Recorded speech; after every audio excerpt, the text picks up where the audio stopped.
Radich here at the Impact Fight Leauge weigh-ins, and I'm joined now by Joseph Donofrio, the promoter extraordinaire himself. How are you doing today, Joseph? Fantastic, thank you. How excited are you for this event? I'm excited because this is probably going to be one of the largest pro fights outside of the UFC that Michigan has seen yet. It's at the Palace. Is it a sellout? No, it won't be a sellout. The Palace is 20,000 seats. Even the UFC sold 14,000 seats. We're expecting about 7,000 people.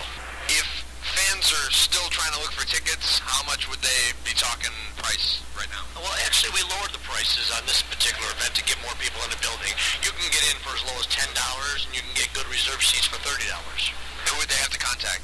PalaceNet.com or any Ticketmaster. If you can't get a ticket to the show, if you live out of state or just can't make it, where can we watch this? You can watch it on CageFightLive.com.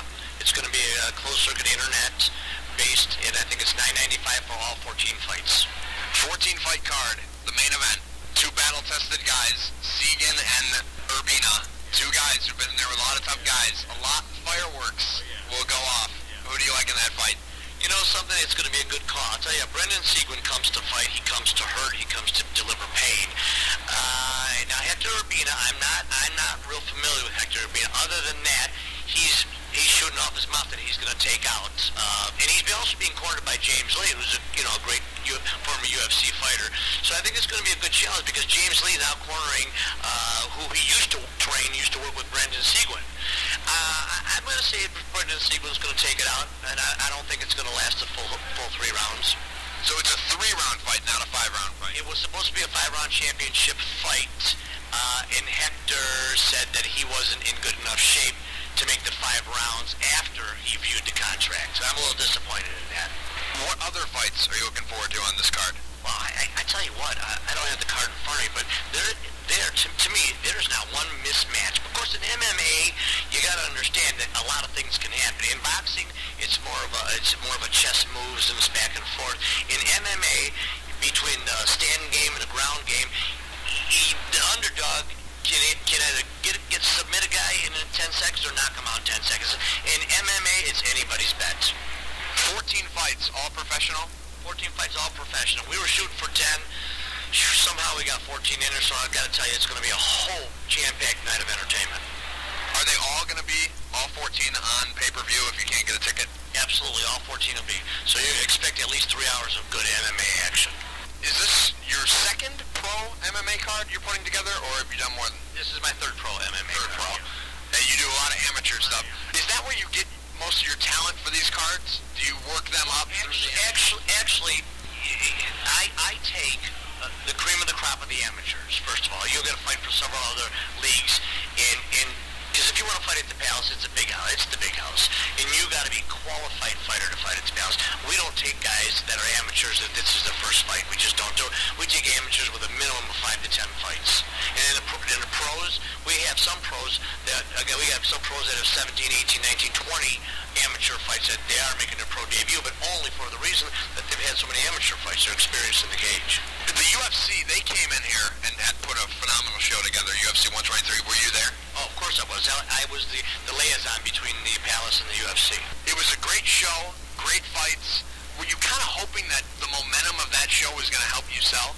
Actually, I was. I mean, that date was mine. That was November 20th, and that date was mine for my professional show. I gave it up because I thought it would be best for the industry, for the MMA industry. Have the UFC here and see what happens, drop. But it really hasn't helped. Now I'm beginning to believe that maybe the UFC comes to town, they come in, they make the score, they leave, and they leave a small impact on the industry, and that's that. And quite honestly, I certainly don't mean to disagree with you, but I didn't really think that the UFC show was that good. I really don't. Other than the hype and the way that they produce the show and the things that they do, I just didn't think the fights were all that good. I really didn't. I thought that the main event, and I was with Rampage the entire week. I picked him up from the airport. I picked him up Monday. We spent 7 days together. Honestly, I didn't think that fight was any good. I didn't think any of the fights. Penn fight, he took out, what's his name, and went to the 30 seconds. And there was one good fight, the Greek guy, but I didn't think there was any other entertaining fights. I will agree with you on this, that I felt like the Hughes-Penn fight was the main event. Yeah. That's what it had that feeling. People in the crowd were going ballistic. Yeah. People like Penn. Yeah. And a star-studded corner. Jeremy Horn, Jens Paul,